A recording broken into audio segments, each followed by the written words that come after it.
안녕하세요. IM교회 온라인 수요 모임에 오신 여러분을 환영합니다. 저는 앞으로 10주 동안 여러분과 함께 이 시간을 보내게 될 조현영 전도사입니다. 앞으로 10주 동안 어떤 내용을 가지고 여러분과 함께 이 시간을 보내게 될지 제가 간략하게 소개를 해드리겠습니다. 우선 교재는요, 팀 켈러 목사님이 쓰신 인생 질문이라는 책을 기초로 해서 제가 나눔을 가지려고 합니다. 이 책의 내용은요, 우리가 살다 보면서 겪게 되는 신앙의 문제들, 그리고 이 시대 현대 사람들이 가지고 있는 그 내면의 문제들을 다루고 있는 책이고, 예수님께서 복음서에서 여러 사람들과 나누시는 그 내용들을 가지고 쓰여진 책입니다. 그래서 성경적이고 복음적이면서 또한 우리 시대의 이야기를 잘 다루고 있는 책이라고 생각이 됩니다. 그래서 선정이 되었고요. 팀 켈러 목사님을 잠깐 소개해드리면, 그분은 뉴욕의 리디머 철치를 섬기고 계시고요. 목사이면서 동시에 신학자이고, 그리고 이 시대에 탁월한 기독교 변증가이십니다. 그분의 장점은요, 마치 성경의 오래된 이야기들을 오늘날 우리의 이야기, 나의 이야기인 것처럼 풀어서 우리에게 신앙적인 성장과 도움을 주는 분이시라는 사실이죠. 그래서 여러분들이 혹시 어떤 신앙적인 문제, 인생의 문제로 고민하고 어떤 갈등을 겪으신다면 저는 주저없이 팀 켈러 목사님의 책들을 권해드리고 싶습니다. 그리고 그 중에 하나, 인생 질문이라는 책을 가지고 앞으로의 시간을 진행하려고 합니다. 앞으로 10주 동안 저와 함께 이 시간들을 통해서 여러분들이 가지고 있었던 어떤 고민들, 질문들이 하나님 은혜로 많이 도움을 받으시고 또한 해결되시기를 바랍니다. 기대가 되시죠? 자, 그러면 시작하도록 하겠습니다. 네, 오늘 제가 첫 번째로 여러분과 나눌 주제는요, 회의론자에 대한 것입니다. 회의론자가 뭔가 하면, 인간이 이 세상을 살아가면서 어떤 확실한 지식, 쉽게 말씀드리면 절대 진리를 가질 수 있는가라는 것에 대해서 부정적이거나 아니면 의문을 품고 살아가는 사람들을 의미합니다. 그래서 이게 회의론자인데요, 이 사람들에게 있어서는 상대적인 것이 더 중요한 가치로 여겨질 수도 있고요. 그리고 기독교라는 어떤 절대신, 절대 진리, 이런 절대 구원자에 대한 메시지를 거부하거나 배척하는 사람들도 포함됩니다. 그래서 저는 오늘 이와 같은 마음을 가진 사람들, 이와 같은 삶의 태도를 보이는 사람들이 어떻게 예수님을 만날 수 있는가에 대해서 나누려고 하는데요. 그보다 먼저 제가 앞으로 나눌 10주 동안의 가장 큰 기본 전제가 되는 것을 이야기하고 넘어가려고 합니다. 뭔가 하면 사도 요한이 요한복음 1장 1절에서 이렇게 이야기합니다. 태초에 말씀이 계시니라. 여기서 말하는 말씀의 원어는 로고스입니다. 이 로고스는 헬라어인데, 헬라어는 헬라 사람들이 쓰던 말이라는 의미겠죠. 당시에 헬라인들은 고대 그리스의 문화를 영유하던 사람들을 의미하는데요. 이 사람들에게 있어서 로고스란 어떤 의미를 가지고 있었는가를 말씀드리겠습니다. 이들에게 있어서 로고스는요, 거대한 우주 속에서 어떤 합리적인 도덕 질서를 발견하고 그 질서에 사람이 순응하면서 살아갈 때 진정한 의미 있는 인생을 살 수 있다고 그들은 생각했습니다. 그런데 요한이 그 로고스를 예수 그리스도께 적용시켰어요. 말씀이 육신이 되어서 이 땅에 오신 바로 그 예수님을 요한은 이야기하고 있는 것입니다. 요한이 왜 이렇게 이야기를 했을까요? 우리는 그것을 먼저 생각해 봐야 됩니다. 당시에 예수 그리스도를 로고스라고 표현하는 것은 고대 헬라인들에게 볼 때는 미친 짓과 같았습니다. 정말로 어처구니가 없는 얘기죠. 거대한 우주를 놔두고 단 한 사람에게 그와 같은 말을 쓴다는 것은 납득이 되지 않았을 거라고 생각합니다. 그러나 여러분, 우주라는 그 애매하고도 추상적인 것들 속에서 어떤 질서를 발견하고 그것에 의미를 부여해서 살아간다는 것, 이것은 하나님이 원하시는 인간의 모습이 아니라는 것을 요한은 이야기해주고 있습니다. 요한은 우리가 진정으로 참된 인생을 살아가고 우리가 의미 있는 삶을 살기 위해서는 바로 예수 그리스도를 만나야 된다는 것을 이야기해주고 있는 것이죠. 실체가 없는 어떤 질서가 아니라 예수 그리스도는 분명한 하나님의 말씀이시고 바로 인격이시라는 사실입니다. 이것이 고대 헬라인들이 이야기했던 로고스와 요한이 우리에게 전해주는 로고스의 차이입니다. 그래서 여러분, 오늘날도 많은 사람들이 마치 우주와 같이 손에 잡히지 않는 것들 속에서 자신들의 삶의 의미를 발견하려고 애쓰고 살아가는 것을 우리는 보게 됩니다. 추상적이고 모호한 것들이 도처에 널려 있습니다. 상대적이라는 이름으로 우리는 그 어느 것 하나 손에 잡히지 않는 삶을 살아가고 있죠.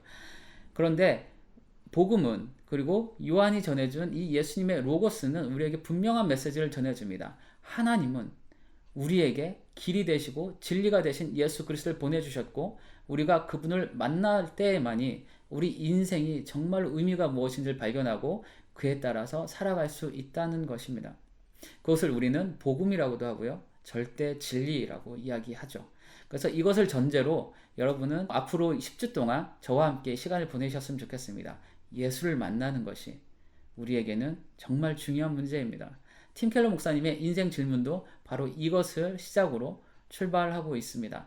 그러면 아까 말씀드린 오늘의 첫 번째 주제, 회의론자에 대해서 이야기하도록 하겠습니다. 요한복음 1장에는 인생의 의미에 대해서 진지하게 고뇌하는 한 사람을 우리에게 보여줍니다. 그 사람의 이름은 나다나엘인데요. 어느 날 나다나엘의 친구 빌립이 나다나엘을 찾아가서 예수님을 소개해 줍니다. 근데 빌립의 예수님에 대한 소개는 바로 그분이 구약에 약속된 메시아라는 것이죠. 근데 그 소개를 들은 나다나엘이 보인 반응은 다들 아시겠지만 굉장히 냉소적이었습니다. 나사렛에서 무슨 선한 것이 날 수 있느냐 하는 것이었는데요. 당시 나사렛은 갈릴리 지역에 있어서도 굉장히 낙후된 지역이었습니다. 그래서 사람들에게 멸시받고 천대받던 동네였죠. 우리로 말하면 개천에서는 용이 날 수 없다, 뭐 이런 인식을 가진 그런 마을이었어요. 그런데 거기서 메시아가 나왔다는 겁니다. 나다나엘은 쉽게 받아들이지 못했던 그런 사람이었습니다. 그런데 우리가 여기서 나다나엘의 성격을 잠깐 볼 수 있는데요. 그가 어떤 사람이었냐면, 나다나엘은 똑똑한 척하면서 편협했던 사람이라는 것이죠. 나사렛을 자기가 잘 안다고 생각했고, 거기서는 하나님의 메시아가 절대로 나올 수 없다라는 편협함을 가지고 있었던 사람입니다. 그런데 여러분, 오늘날 이 시대도요, 교회와 예수 그리스도를 그렇게 대합니다. 기독교를 나사렛처럼 대한다는 말입니다. 오래되고 낙후된 종교로 대하고요, 예수 그리스도를 비웃습니다. 많은 사람들이 나다나엘처럼 그렇게 기독교를 대한다는 것을 말씀드리는 겁니다. 그런데 이렇게 이 시대가 예수님을 대하는 데 있어서 안고 있는 문제점 두 가지가 있어요. 첫 번째는 제가 말씀드리면 이래요. 편협하고 교만한 마음에서 비롯된 조롱과 멸시의 태도는 스스로에게 해롭고 유익하지 못하다는 것입니다. 왜냐하면 편협하다는 것은 닫힌 마음이라는 것이죠. 이것은 닫힌 마음과 생각을 가지고 살기 때문에 자기가 얻을 수 있는 더 크고 좋은 것들을 받아들이지 못한다는 겁니다. 그것들을 얻을 수 없다는 거예요.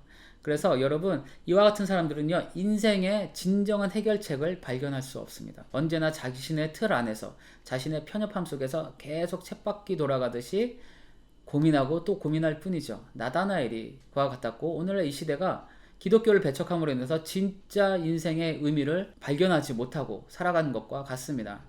두 번째로, 이와 같은 사람들이 안고 있는 문제는요, 자신들이 중요하게 생각하는 절대적인 가치들을 근원적으로 부정하는 오류를 범하고 있다는 거예요. 예를 들면 이런 겁니다.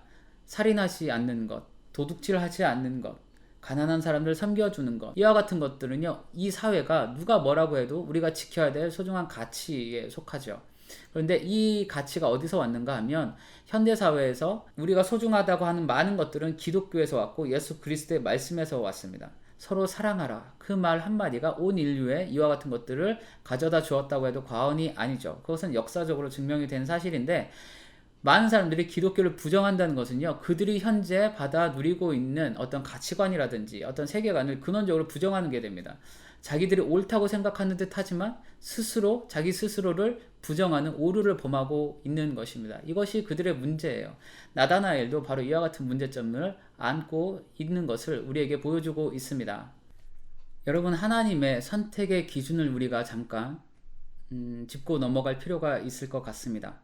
하나님은 세상의 기준과는 다른 기준으로 이 땅에서의 역사들을 이루어 가셨다는 것을 우리는 알고 있습니다. 바로 나사렛도 그와 같습니다. 하나님은요, 예루살렘이 아니라 가장 작고 연약한 나사렛이란 동네를 선택하셨습니다. 이것은 하나님의 선택의 기준과도 부합합니다. 구약을 전체적으로 살펴보시면 하나님은요, 작고 어리고 연약한 사람들, 그 시대에 가장 소외되고 멸시받을 수 있는 사람들을 선택하셔서 그분의 구원의 역사들을 이루어 가셨다는 것을 우리는 보게 되는 것이죠. 그리고 무엇보다 하나님 그분 자신이 이 땅에 오셨을 때 우리가 다 말구유라는 가장 낮은 곳에 오셔서 그분은 병든 자들, 가난한 자들, 그리고 죄인이라 불리던 자들을 찾아가 주셨고 친구가 되어 주셨고 치유해 주셨습니다. 이것이 하나님의 방법이에요. 그렇기 때문에 나다나엘이 나사렛에서 무슨 선한 것이 날 수 있느냐라고 하는 것은 하나님의 기준에 부합하지 않습니다. 하나님을 모르기 때문에 그가 했던 말이에요. 그러나 우리는 오늘 한 가지를 발견하게 됩니다. 하나님은 항상 연약한 자들을 생각하셨고 그 사람들을 통해서 그분의 구원의 역사를 오늘도 이루어 가십니다. 기독교가 아무리 낙후된 종교인 것처럼 보일지라도, 복음이 아무리 오래되고 허황된 이야기인 것처럼 보일지라도 하나님은 여전히 기독교와 예수 그리스도 그리고 그분의 복음을 통해서 이 땅에서의 그분의 구원의 역사를 이루어가고 계신다는 것을 우리가 잊지 않았으면 좋겠습니다. 여러분, 나다나엘은 나사렛을 비하하고 멸시했지만 그럼에도 불구하고 그는 예수님을 찾아갔습니다. 이것은 무엇을 의미하는가 하면 나다나엘의 내면 깊은 곳에서는요, 영적인 것에 대한 갈망과 목마름이 있었다는 것입니다. 비록 자기가 무시했던 나사렛이지만 혹시 하는 마음에서 예수님을 찾아갔던 것 같습니다. 그 갈망, 인생에 대한 갈망, 영적인 것에 대한 갈망이 그를 예수님께로 이끌었던 것이죠. 팀 켈러 목사님은요, 약 20년 전에 뉴욕 맨하튼에서 교회를 개척해서 사역하고 계십니다. 그분이 처음에 뉴욕에서 개척을 할 때 많은 사람들이 이렇게 이야기했다 그래요. 뉴욕에는 똑똑한 사람들이 많기 때문에 특히 젊은이들 중에서는 복음을 받아들이지 않을 가능성이 굉장히 많다라고 이야기를 했대요. 그런데 그분이 직접 사역을 하면서부터 발견한 것은 이것입니다. 말 그대로 똑똑한 사람들은 많은데 그 사람들의 내면 속에서는 나다나엘과 같이 영적이고 인생의 진정한 것들을 찾아서 고민하는 사람들이 많았다는 거예요. 그리고 그 목사님께서 복음을 가지고 예수 그리스도를 소개해주고 사역을 하면서 많은 사람들이 정말로 예수 안에서 인생의 의미를 발견하는 것들을 그가 직접 경험했다고 이야기하고 있습니다. 많은 사람들이 인생의 답을 찾은 것이죠. 복음 안에서. 오늘도 나다나엘과 같은 사람들이 우리 주변에도 많죠. 마치 나다나엘이 무화과나무 아래에 있었듯이 자기 자신만의 무화과나무 아래서 인생을 생각하고 영적인 것들, 자기를 정말로 채워줄 그 무언가를 생각하면서 목말라 하는 사람들이 있다는 것입니다. 포스트 모던 시대라고 우리는 이 시대를 이야기하기도 합니다. 포스트 모던 시대는요, 굉장히 상대주의적인 것들을 강조하죠. 그렇기 때문에 너도 옳고 나도 옳다라는 겁니다. 절대적인 것은 없다라는 건데요. 절대적인 것이 없다 보니까 인생의 기준을 발견하지 못하는 거예요. 절대적인 것이 없다 보니까 정말로 내가 살아가야 될 방향, 그 길을 찾지 못하는 거예요. 내가 옳다고 생각했던 것을 가봤더니 아니고 또 이곳으로 가봤더니 아닌 것을 우리는 날마다 경험하는 시대에 살고 있습니다. 그래서 이 시대의 모든 사람들은요, 내면의 방황, 내면의 공허함을 가지고 살아가고 있다고 저는 생각을 합니다. 그런데 성경에서 예수님께서 오늘 우리에게 해주시는 말씀들, 복음서에서 해주시는 말씀들을 기억하시죠. 내가 곧 길이고 진리다 라고 이야기하시는 겁니다. 하나님은 예수님을 이 땅의 길로서 보내주셨음을 우리가 기억해야 됩니다. 그래서요, 우리는 그 어느 때보다 그 예수님을 만나야 되는 시대에 살고 있다고 저는 생각합니다. 많은 사람들이 내면의 공허함 때문에 고통받고 있죠. 많은 사람들이 그것을 어디 가서 해결해야 될지 몰라서 방황하고 있습니다. 그 사람들의 내면을 채워주고 그 사람들의 영혼을 채워주고 영원한 삶으로 인도할 수 있는 것, 바로 예수 그리스도 한 분뿐이시라는 것을 저는 다시 한번 말씀드리고 싶습니다. 오늘 여러분과 제 안에도 이와 같은 공허함이 있고요. 비록 교회를 나온다 할지라도 회의론적인 사람들이 많아졌어요. 과연 그 예수가 오늘 나에게 어떻게 연결되어 있는가? 그 예수가 오늘 나에게 어떤 의미인가? 이와 같은 질문들을 한다는 것이죠. 그러나 오늘 나다나엘을 보시면서 그리고 예수님을 보시면서 우리가 발견해야 될 한 가지는 이것이라고 저는 생각해요. 예수님이 나의 인생의 길이고 나는 무화과나무 아래 있어야 할 사람이 아니라 예수님께 나아가야 될 사람이라는 것입니다. 그것이 오늘 팀켈러 목사님이 이 회의론자라는 주제를 가지고 전해주시는 핵심 주제 중에 하나라고 저는 생각을 합니다. 자, 그러면 예수님을 찾아간 나다나엘을 예수님은 어떻게 대하셨을까요? 우리가 그것을 잠깐 보도록 하겠습니다. 여러분 이제는 짐작하셨겠지만 나다나엘은요, 굉장히 직설적인 사람이었어요. 그의 언어는요, 필터링이 되지 않았던 것 같아요. 그냥 솔직하게 과감하게 거침없이 이야기했던 그런 사람이었던 것 같습니다. 이렇게 말하면 보통 사람들이 싫어하죠. 그죠? 내가 솔직하게 너한테는 말해주는데 내가 나니까 이렇게 얘기해 주는 거야, 뭐 이런 그런 부류의 사람이었어요. 사람들의 가슴을 후벼 파면서 자기 자신은 똑똑한 척했던 뭐 그런 사람이었던 것 같습니다. 그래서 사람들 중에는요, 나다나엘을 싫어했던 사람들도 있었을 것이고 나다나엘을 미워했던 사람들도 있었을 거예요. 그렇죠? 근데 예수님은 자신을 찾아온 나다나엘을 어떻게 대하셨는가, 이것을 우리가 보면 이래요. 예수님은요, 나다나엘을 칭찬해 주세요. 그 속에 간사한 것이 없다라고 이야기해 주십니다. 다른 사람들이 싫어할 법한 그 부분을 예수님은 부드럽게 칭찬으로 감싸 주시는 것이죠. 그리고 예수님은 나다나엘을 온유하게 대해 주십니다. 그리고 결정적으로 하나를 더 말씀드리면, 나다나엘이 무화과 나무 아래 거기서 무엇을 하셨는지도 알고 계셨다는 것을 이야기해 주십니다. 네가 무화과 나무 아래 있을 때 내가 너를 봤다라는 거예요. 예수님께서 내가 너를 봤다라는 말씀은 네가 어떠한 생각을 가지고 있고 네가 어떤 사람이고 네가 지금 가지고 있는 고민과 인생의 그 문제가 무엇인지를 내가 안다라는 의미겠죠. 그래서 이때 나다나엘이 예수님께 완전히 마음의 문을 열고 예수님을 메시아로 받아들이며 예수님의 제자가 됩니다. 여러분, 제가 조금 전에도 말씀드렸지만 사람은 누구나 다 자신의 무화과 나무가 있습니다. 자신의 채워지지 않는 갈증, 인생의 목마름을 가지고 찾아가서 고민하는 그 무화과 나무가 있다는 거예요. 그 무화과 나무 아래에서 오늘도 많은 사람들이 있는데 예수님은 그 사람을 다 알고 계시다는 거죠. 어떤 인생의 문제가 있는지, 어떤 목마름이 있는지 다 알고 계시다는 겁니다. 그래서 오늘 예수님은 나다나엘에게 하셨던 것처럼 온유하게 우리를 초대하고 계세요. 나에게 오라고 말씀하고 계신다고 저는 믿습니다. 내가 너의 목마름을 해결해 주겠다. 내가 내 인생의 길을 제시해 주겠다. 그게 바로 나고 나와 함께 가자라고 이야기하는 것이죠. 여러분, 예수님께서 목마름을 채워주신다. 저는 이것을 믿습니다. 예수님이 복음서 요한복음 7장 37절에서 이렇게 하신 말씀을 우리는 기억해야 됩니다. 명절 끝날 곧 큰 날에 예수께서 서서 외쳐 이르시되 누구든지 목마르거든 내게로 와서 마시라. 이 말씀을 예수님 해주신 것을 여러분 기억하시죠?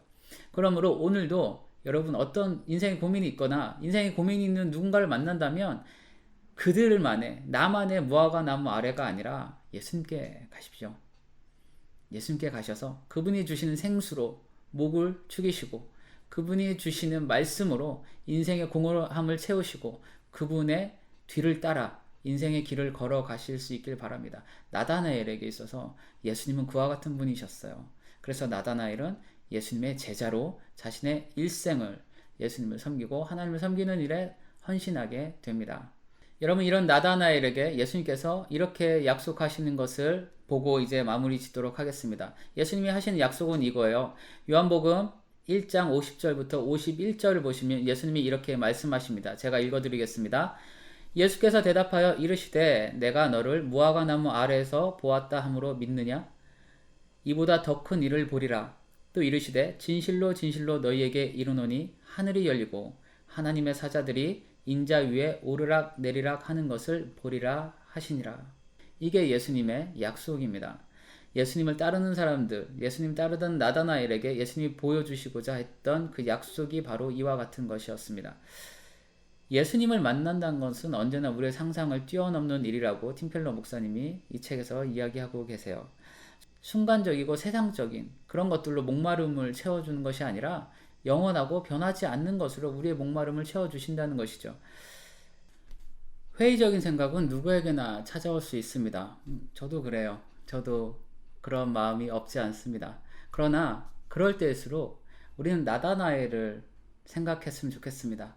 그의 삶에 찾아오신 예수님, 그리고 그가 만난 예수님과 예수님이 주신 약속, 그 약속을 붙들고 살아갈 수 있길 바랍니다. 그래서 이것을 위해서 우리는 오늘도 예수님을 들여다보고 말씀 안에서 예수님을 만나는 자리로 나아가야 됩니다. 그리고 무엇보다 우리 교회라는 공동체 안에서 하나님과 예수님에 관한 이야기들, 각자 자기가 만난 예수님들을 이야기할 수 있는 사람들과 많은 교제를 나누었으면 좋겠습니다. 각자가 인생의 문제들을 예수를 만남을 통해서 어떻게 해결되었는지 그 이야기를 들을 수 있는 것이 교회잖아요. 그래서 우리는 이와 같은 다양한 방법들을 통해서 예수님이 오늘 우리에게 어떤 분이신지를 다시 한번 재확인하고 그분을 통해서 우리의 인생의 문제, 특히 나다나엘과 같은 회의적인 마음의 문제가 해결될 수 있을 거라고 저는 믿습니다. 이제 마무리를 지을 텐데요. 오늘 나다나엘을 중심으로 살펴봤는데 여러분 어떤 마음이 드셨습니까? 저거 내 얘기인데? 그렇다면 저는 굉장히 감사한 일이라고 생각합니다. 나다나엘에게서 배운 교훈을 가지고 오늘 예수님께 나아가셨으면 좋겠고요. 또 하나는 저는 지금 앞에 부분에 짧게 이야기했지만 빌립이 참 마음에 와 닿았습니다. 나다나엘은 빌립이 없었다면 그가 과연 예수님을 만날 수 있었을까라는 생각을 해봤습니다. 오늘날 많은 사람들이 나다나엘과 같다는 것을 우리가 이제 인식했고 공감했다면 그에게 예수님을 전해줄 빌립과 같은 역할을 할 사람은 누구인가? 라는 질문 앞에 우리는 나라는 것을 알 수 있었으면 좋겠습니다. 그것이 예수님이 우리에게 주신 또 다른 사명 아니겠습니까? 오늘 나다나엘을 보면서 여러 가지 것들을 배우셨겠지만 또 하나 빌립의 모습도 여러분이 마음에 간직하면서 이 시간을 마무리했으면 좋겠습니다. 자, 그럼 이제 우리 주기도문으로 이 시간을 마치겠습니다. 주기도문 하시겠습니다. 하늘에 계신 우리 아버지, 이름이 거룩히 여김을 받으시오며 나라에 임하옵시며 뜻이 하늘에서 이루어진 것 같이 땅에서도 이루어지이다. 오늘날 우리에게 일용할 양식을 주옵시고 우리가 우리에게 죄 지은 자를 사하여 준 것 같이 우리 죄를 사하여 주옵시고 우리를 시험에 들게 하지 마옵시며 다만 악에서 구하옵소서. 대개의 나라와 권세와 영광이 아버지께 영원히 있사옵나이다. 아멘. 감사합니다. 다음 시간에 또 뵙도록 하겠습니다. 안녕히 계세요.